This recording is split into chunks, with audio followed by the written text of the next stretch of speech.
There we go. See, I'll just change now down from the teacher's voice down to the preacher's voice. If you don't have one of these, you will be handed one very quickly by somebody at the back who's near them who will go get them. You'll need that later on. Diane kind of mentioned it, and then people were like, I didn't get that on the way in. You're going to get one pretty quickly. I'm so glad you're here this morning. That yesterday was awesome. We had men's Bible study yesterday morning in the blistering sunshine. Jesus chicken down at Chick-fil-A. It was great. We come out. Everybody's just wearing a sweater. It was awesome. Went home. I did a little bit of time working on my message for this morning. And came out into the living room and it was snowing. Okay, that's novel. And woke up this morning. Then it started to rain. And woke up this morning and had to chisel my car out because it was frozen solid. And here we are. And it's supposed to be 60 degrees tomorrow. So welcome to, I have no idea. It's what weather this is. It's just kind of insane.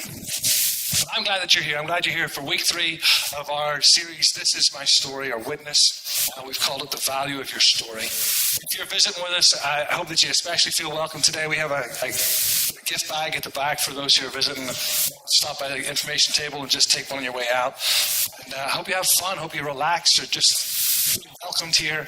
We try and create a safe place where people can ask hard questions about God and about faith. That's what we try and do every Sunday morning as we come together and we worship and we delve into the Word. Today's going to be a little bit more of a practical Sunday. Last week was more of an inspirational Sunday. When we had Sean and Janelle Rigler who shared their story with us, and I'll kind of walk through that.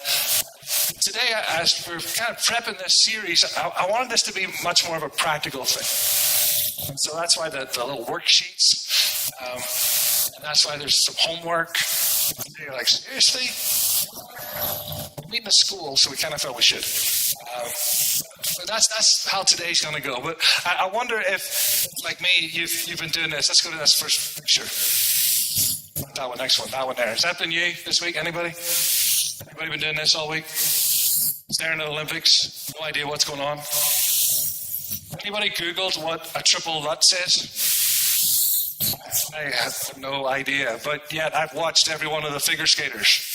Mostly because, you kind of like to see them fall. You want to kind of see the crash. You don't want to see somebody come up, jump up, and then turn around and spin and get stuck on the board and skate, but that hasn't happened. The guy got really close the other night, but that hasn't really happened. They're Olympic athletes. They shouldn't do that. I don't know if, like like me, you've been sort of sitting glued to this, watching this stuff. Okay? It's like, what's going on? Stop talking. What is going on? It seems that every 4 years, when the Olympic Games is on, there's something different about the Olympic Games. And it might be because it only happens every 4 years. But there's something even more special about the Winter Olympics. And I think it's because it's sports that we think look cool, but there's no way we could ever do. We would just die if we did it. Who watched the skeleton last night? Okay, we used to call that sledding down a hill. But they strap themselves to a board, go 80 miles an hour down an ice track with their nose touching the ice. These people need help. The girl who won the gold medal has had a chest infection all week. She didn't even know she's going to compete. She's a British girl, British athlete. She didn't even know she's going to compete. And part of her chest, she's been on antibiotics and everything, but it's been making her dizzy. You're sledding down a hill at 80 miles an hour. Dizziness is not what you need at this point. And she admitted that every now and then she blacks out. Oh my goodness. If there was somebody else steering, that would be fine. You can't be blacking out, going down, lying on your stomach on basically a tin tray.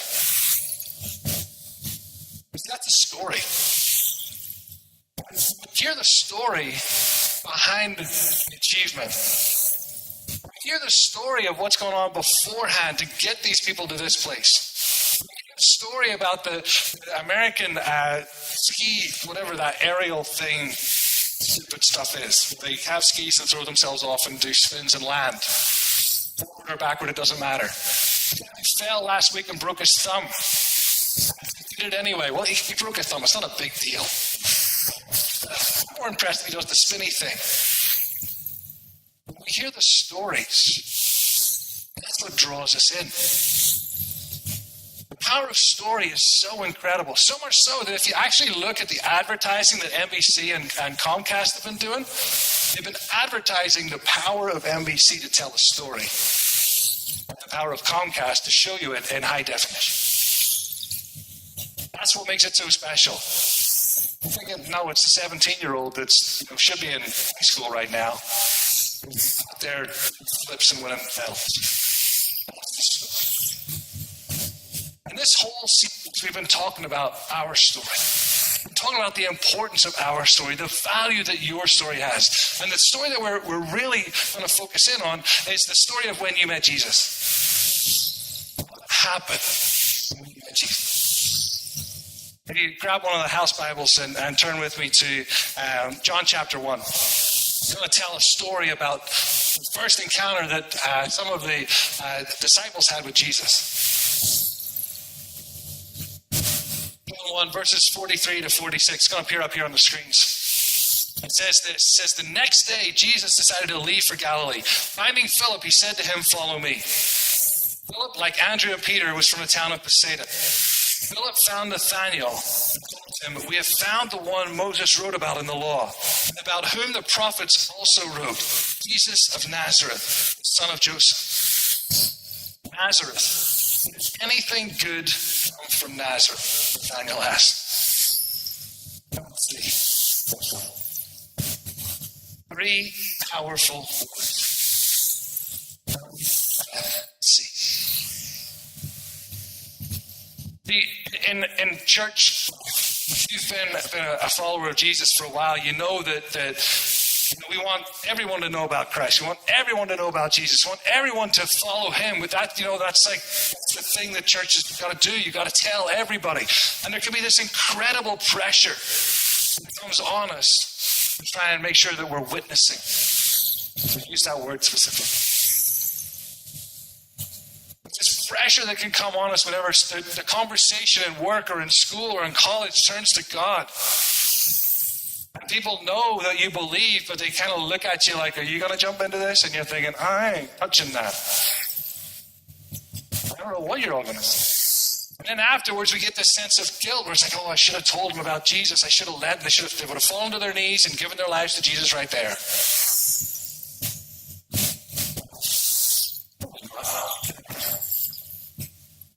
Feel this pressure to try and have all the right answers. We feel this pressure to try and be able to speak into situations where we can just unlock the truth. This last week, the shooting, we spent that evening at home with my youngest daughter, and she just was in tears on the sofa. Because here she is. Goes to the school. Goes to this school. She's hearing stories and images and seeing what's happening in Florida. The question is, what happens in our school? What happens in our school, Dad? What's up here? Somewhere else. And as a parent, this rips your heart out. Because inside of me, everything is screaming, this should never happen, ever. In any school, in any location. And to tell a 12-year-old that we live in a fallen world and it's all part of the sin, and when Eve ate the apple, that doesn't mean anything. That gives me comfort. Next go-to is always, well, we'll pray about it. I fully believe in the power of prayer. I've seen God do awesome things in prayer. But to a 12-year-old who's going to come back into school the next day and have all the other 12-year-olds doing what 12-year-olds do, I'm talking about prayer just seems empty. Prayer just seems empty. As I was thinking about this morning's message and thinking about everything that we've had to walk through this week at home with her, you know what? We don't have to have all the right answers. We don't have to have all the right things. Because for me, and I'm be the same for you, but I know for me, whenever I get into that situation, I end up thinking, I don't know what to say, and I say nothing. I become... I want to say the wrong thing, but I don't want to... what do I do? I'll just say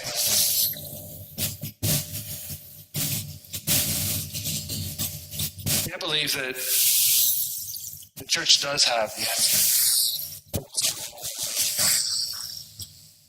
I believe that there's also elements of the government that need to step up and do something too. But I believe that we have the ultimate. I do believe in Christ, and I do believe in the prayer. But I also believe that it's time that the church rose up and we stepped up. We said no more, it's not going to happen. Things like this are not going to happen. There's going to be no more heartbreak and heartache without me bringing Jesus into this situation. I thought about what would happen here. What would we do? I talked about, well, we'd mobilize. Get people on the ground. Engage. We need to bring our story. We need to bring our story here. You need to bring your story. You know you've got a story, you've got an awesome story. You have a fantastic story inside of you. A story that you have lived and a story that you are writing every day. We need to hear it. We need to share it. I say the wrong thing. It's your story. Your story doesn't need to be theologically sound. It's your story. Your story doesn't need to cover all of the right points that a Bible story or a testimony story should cover. It's your story. It's how you encountered Jesus and how Jesus came and impacted your life. For my story, I was a 9-year-old boy. I went to a tent meeting with my parents. I heard the same gospel presentation that I had heard growing up. For some reason, on that night, in that seat, at that day, that's my story. That was the night I met Jesus. I have a friend who was high on drugs one night, sleeping under a tree in the park. And his story is that Jesus came to him at that point and stood before him and said, "You stop it or you die." He sobered up like that, found a Christian that he knew, and gave his life to Christ. That's his story. Now, humanly, we look at him and go, "Oh, he sounds like an awesome dude. Let's get him up." That's the guys we get to preach in church, not the kid who was 9 years old who started to cry in church someday. Seriously, dude, you're a wuss. He wants nobody battle-scarred that Jesus had to reach into the depths of hell for. That 9-year-old boy had to be rescued from the same as a drug addict. Your story is equally as powerful. It doesn't matter whether you did a whole bunch of things before you came to Christ or you've been brought up in the church, you didn't even know that there wasn't anything else. Your story is vitally important. See, when you talk to people about Jesus, my buddy who was rescued in that drug-induced stupor was able to connect with other guys that did drugs. The 9-year-old boys who grew up in church were scared to death of him. I wouldn't talk to him. Those kids would talk to me. You went to church, you have a Christian home, great. Right. You did anything wrong? You were always a good kid? I'm your people. You needed Jesus? You grew up in a... I get why he needed Jesus. He's under a tree. At night, sleeping.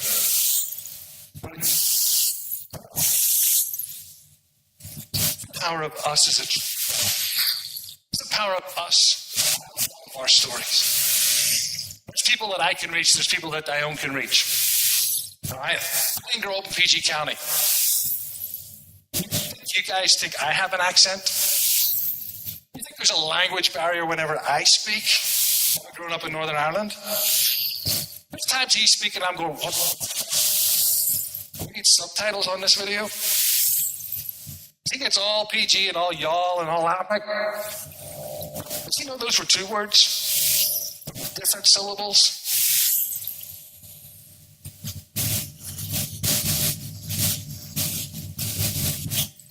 The most exciting thing about this whole story is these three words.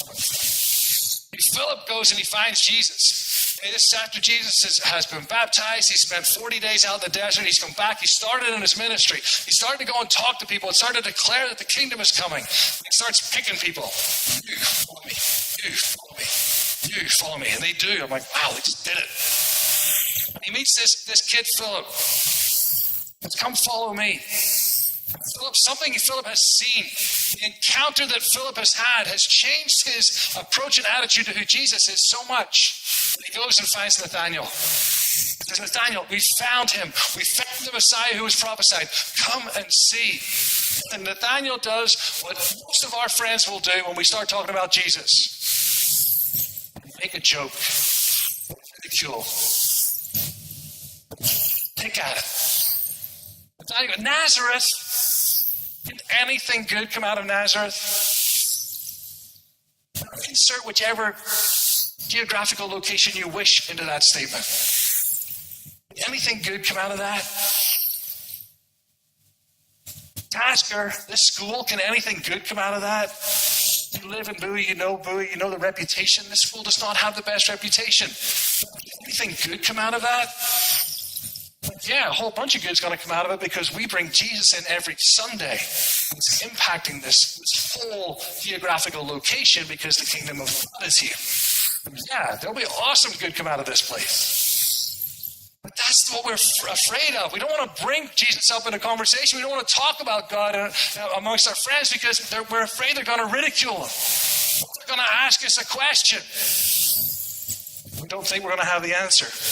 I love what Philip does. He doesn't kind of get the Torah out and go, so let me just run through the whole messianic prophecy so you can follow where we are, and now this is why you're going to come and see Jesus. He just says, come and see. I'm not convincing you. I'm just inviting you. That's in our story. For us to reach our friends for Christ, we don't need to convince them. We just need to invite them. We don't need to convince them who Jesus is. We just need to invite them to come to a place where we know Jesus is going to be.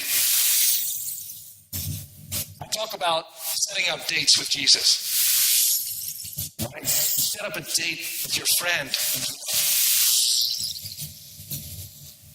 Some may have done that in real life with other people. Whole blind dates. Yeah, I got a friend, you would love them. Hey, don't ever do that. That's just like show them a photograph or something, give them a heads up, something.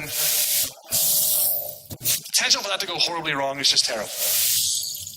What we do every Sunday is we provide people can come and they can hear the good news about Christ. What you got to do is say, why don't you come and see?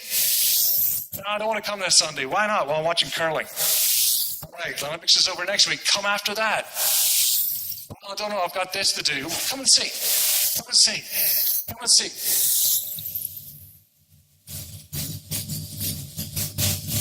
For me, sometimes our approach to evangelism, our approach to reaching out needs to be like my kids' approach to ice cream. Can I have ice cream? Can I have ice cream now? No. You want some ice cream? No. You know what I would love right now?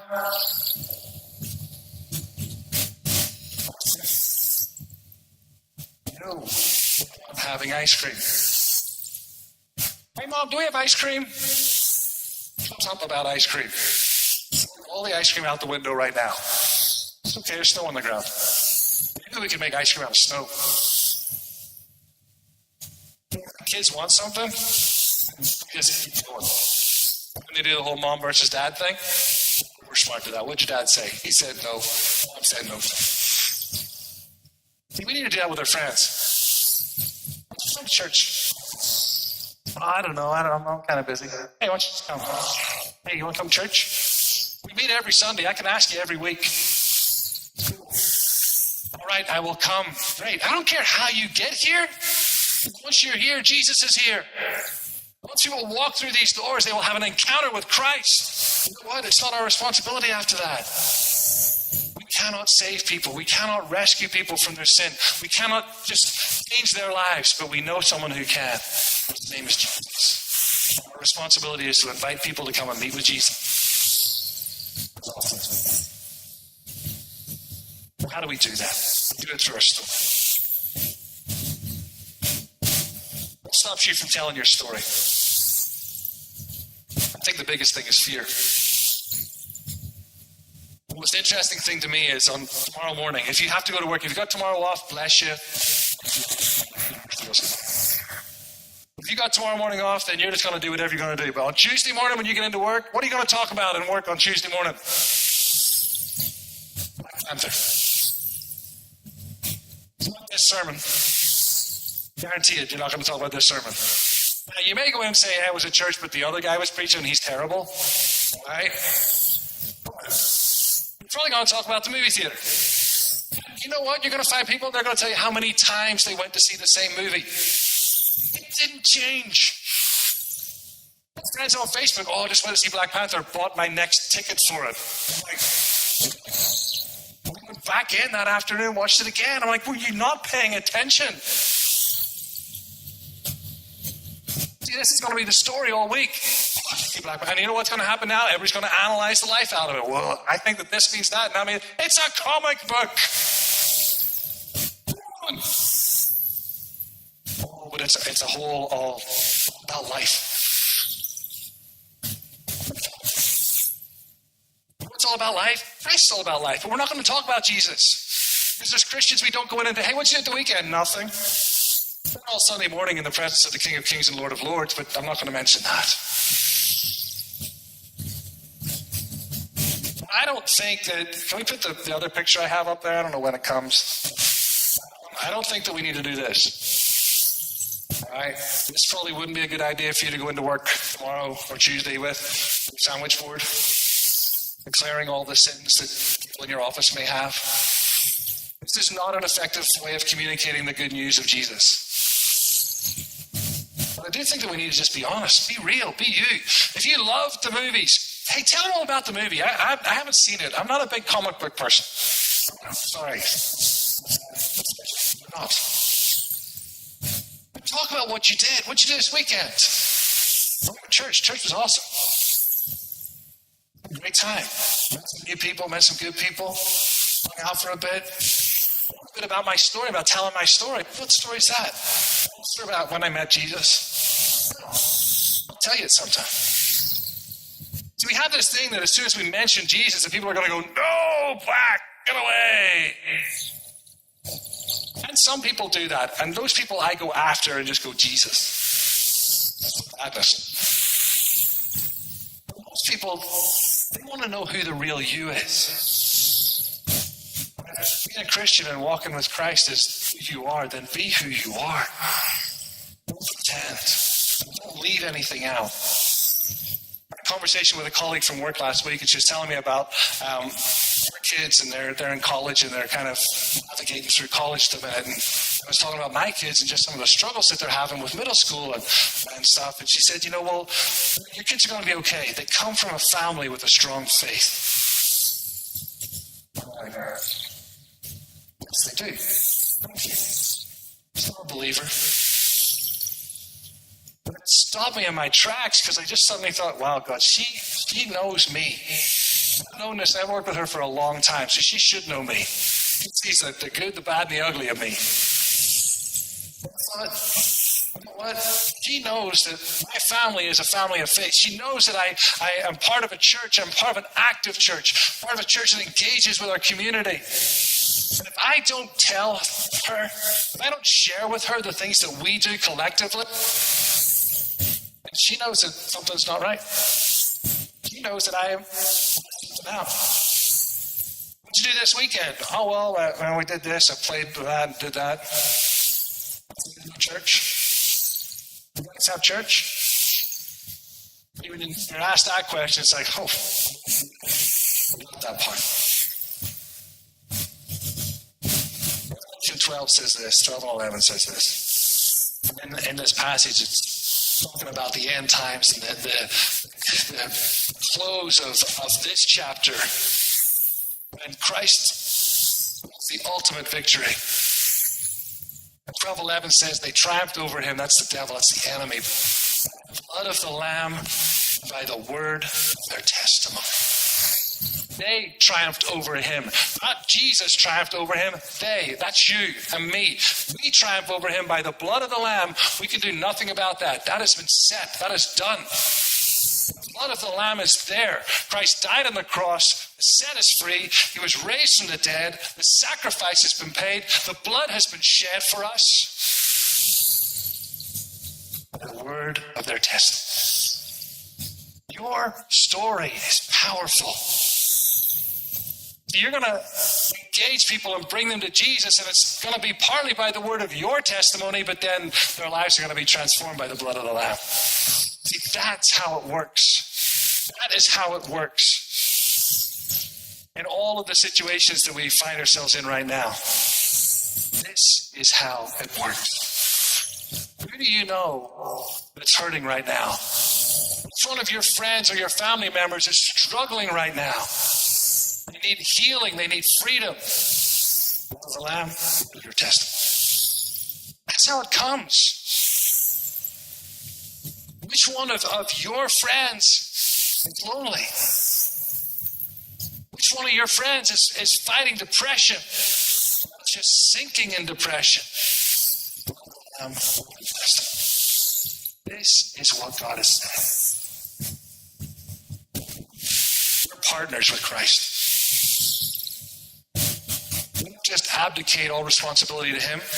He doesn't just give all responsibility to us. We're partners together. Jesus wants to use you. He wants to use your. Now, the little pages that you've got. In Acts 26. Story about the Apostle Paul. I'm not going to read through all of Acts 26. I didn't even put all the verses in here. It's a backdrop. I want us to be practical this week about our story. I want you to be practical this week about your story. See, in Acts 26, Paul's standing in front of King Agrippa. King Agrippa is the great-grandson or the great-great-grandson of Herod. Herod, who tried to kill Jesus when he killed all the 2-year-old boys. Well, his lineage, we're now down King Agrippa II. King Agrippa II was not a good man. He was a bad man. All kinds of wacky things going on in his life. The Apostle Paul, has been captured. And Paul is about to stand trial. Paul pulls the trump card. He says, I'm a Roman citizen. I want to go to Rome. If I'm going to prison, I'm talking to the emperor before I get there. I love it. This guy's just like, oh, you want to charge me? Okay, well, you can charge me in this little rinky-dink court. I'm a Roman citizen. I need to be tried in Rome, right where the emperor is. I'm going to make a fuss, and I'm going to get in front of the emperor, and I'm going to tell the emperor about Jesus, because that's what Paul did. Agrippa says, I want to hear what this guy has to say. And in Acts 26, the whole chapter, Paul lays out his story. And now the whole book of Acts is Paul's story. It's all there, but he kind of summarized it into one. I want us to think about the story in light of how Paul. See, Paul broke his story down into 3 parts. He broke it down into the first part, which was before he knew Jesus, before he met Jesus. The second part was what happened when he met Jesus. And the third part was his life since he met Jesus. And it doesn't matter where you are with your relationship with Christ, you're in one of those 3 locations. You might be sitting there thinking, I don't know Jesus. And you're in the before. Or I literally just met him yesterday. You're right in the meeting part. Like me, it was a long time ago. My before part is not really that exciting or big. But the years of after, I've seen God do a lot. Before Paul met Christ, you can read it in the opening chapters of Acts. He was a Pharisee among Pharisees, he calls himself. He knew the law. He knew the book. He knew the word. And he hated Christians. He hated the people that were following this Jesus. He made it his mission to go out and kill them. Acts 6-7, with the stoning of Stephen. Stephen was a follower of Christ. Paul was there. He stoned him to death. That's his before story. What's yours? What's your life like before Jesus? I don't know all of you guys. I was 9. Okay? I didn't do anything. Grew up in a Christian home. Went to school. Soccer and rugby. That's it. Classes. Terribly exciting. What struggles did you have? Did you eat all the cake or struggle? What need can only be filled by Jesus? What did you do or think about Jesus? Church. My parents were believers. Taught Sunday school. It was how we grew up. That might not be your story. That might not be your story. What happened when you met him? This is different. This is where the variety of people in here is awesome. We all met the same person. Different time. We're all transformed. I told you, I was a 9-year-old boy. I went to a church meeting. I cried. I went up and prayed a prayer, went out the back, talked to a guy, got a little booklet, I read my Bible. It started to make sense. It started to make sense to me and not just as a story that I was hearing. What about you? What's my next one? Did you meet Jesus? What happened? What happened that night? That day? What was it whenever it instantly made sense? Whoa, that's what it is. Your eyes were opened. What did you experience? I know in church I don't want to talk about feelings. You all have them. Right? So don't shy away from them. I don't need to overemphasize it. Oh, there were sparkly lights. It was like, well, that may have happened. That happened to you? Great, go for it. It didn't happen to me. How did you feel? Was it relief? Was it just complete nothing? Done? Nothing left to give? Try Jesus?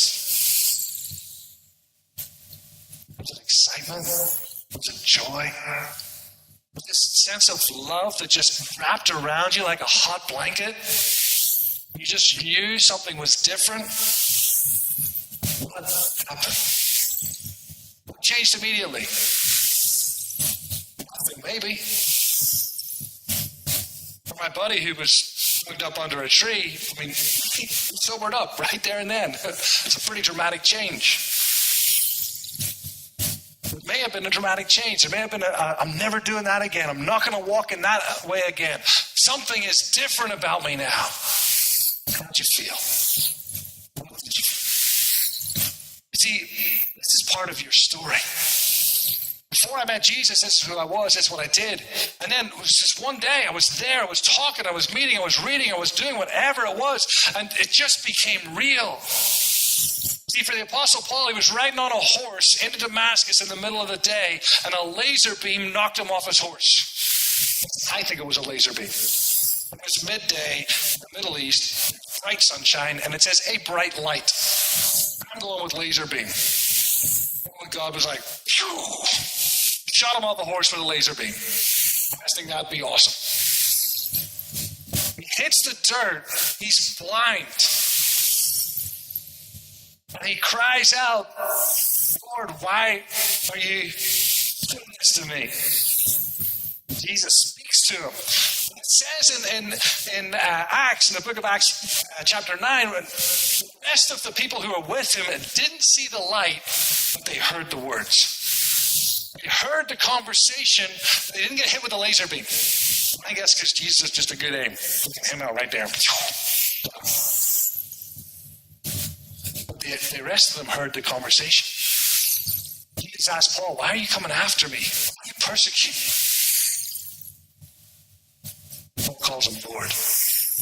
Jesus tells him to go into Damascus to look for a man named Ananias. And he goes to Ananias' house, and he's still blind, and they pray, and things like scales fell from his eyes. See, when Jesus comes into your life, things are different. And sometimes it's dramatic, but sometimes it's not. And if it's not, it's okay. It's all right. Because for all of us, there's a Jesus. After we met Jesus, or since we met Jesus, what's happened? What's been different? How has your life changed? What's Jesus met in your life? What need has he met? What did he come in and fix, and touch? What's he changed in you? How long did the change take? And sometimes it's instant. Sometimes you're still struggling with stuff. You can be sitting there thinking, dude, I don't even know if I'm a believer after what I did yesterday. That should like disqualify me from all this. The change is still being worked out. It's okay. Remember when you met him? When you knew that he loved you? Yeah. All right. You're still working on some changes. What are you still struggling with? See, we're not perfect. Don't try and be perfect. You're not. At work, when you're talking with your friends, and they know you, they know who you are, they know what pushes your buttons, they know what gets you angry, that you just are like, woo, I'm just going to blow up right here. Somebody's going to get hurt in a minute. They know that. That's what Jesus loves. Gentle Jesus, meek and mild. Really? Read a bit about him in the temple, turning tables. Not a lot of meekness, not a lot of mildness. Know who you are. Be yourself. Tell your story. You know what? I've talked with friends and said, yeah, I get frustrated, I get angry. God's been working with me on that. God's been challenging me on that. So would you challenge me? Would you help? Would you walk with me in this? Would you help me? Would you help with the next part of my story? With those sheets, what you've got a place to take some time this week to write down your story. What I'd love you to do is actually write it down and just write it out on there. Write it with a pen, not with fingers on text. With a pen, a real pen. Praise the Lord, there is research coming out that shows that when you write something with a pen, you remember it longer than when you type it with a keyboard. Hallelujah. I'm an educator. All right? Take time to write it. Write down your story. Remember what God did. Remember how you felt. Remember what you said. And I would love for you to share those with us. Share those stories with us. As a church that we can encourage one another. I'm not going to blast them out anywhere, but just so we can be encouraged. But then I want you to take time to share your story. Share your story with somebody. And last week or the week before, I was in work. I'm heading out of town for the next 2 weeks. Our mission trip with our college. So be praying for me, be praying for my wife and our 2 children, and pray for her a lot more than you pray for me. So I need it. I was in the office of the guy who organizes all these trips, and he's like, "Hey, so I've gotten this organized, and it's all business. We're all like, yeah, flights and numbers and all this stuff." And he says, "So can I ask you a personal question?" I'm a physical therapist, so normally whenever that comes up, it's because they've got a back injury. So it's like, yeah, sure, whatever. I'm expecting, well, I hurt my back or I pulled a hamstring. But he said, so I was on Facebook and I saw that you guys were doing a Bible study.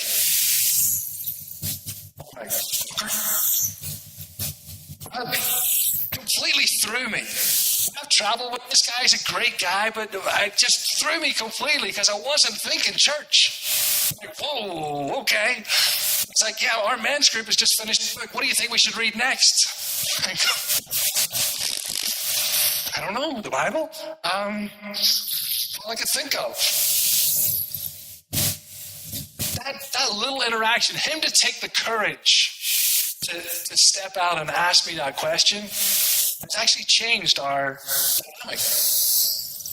I'll I'll go and look. What are you guys into? We spent the next 20 minutes, longer than the original meeting, talking about our details, talking about what his men's Bible study group would be interested in reading.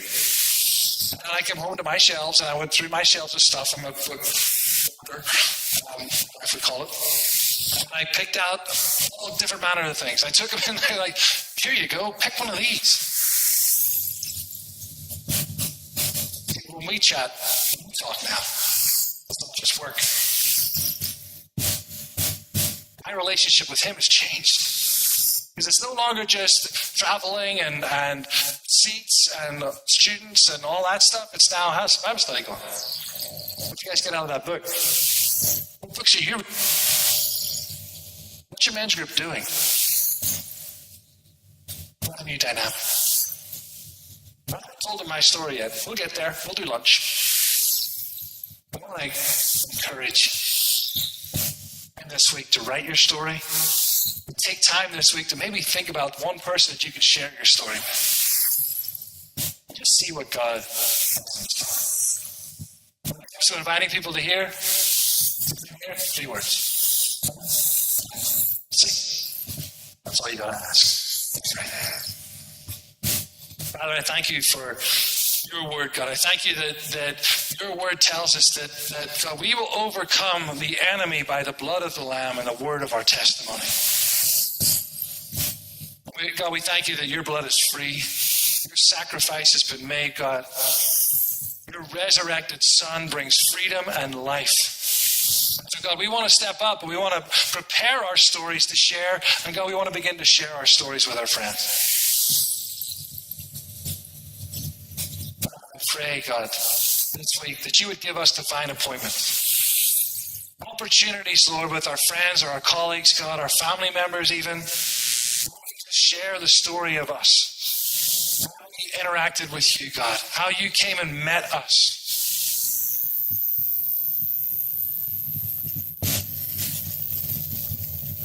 Father, I pray, God, that you would give us opportunity this week just to talk to our friends and say, hey, come and see. We'll go to this little church. Come and see. We'll meet down there in the school. Come and see. Come and see. Come and see. I pray, God, that as we prepare these, Lord, prepare these stories, God, that you would just encourage us and remind us that you did call us by name.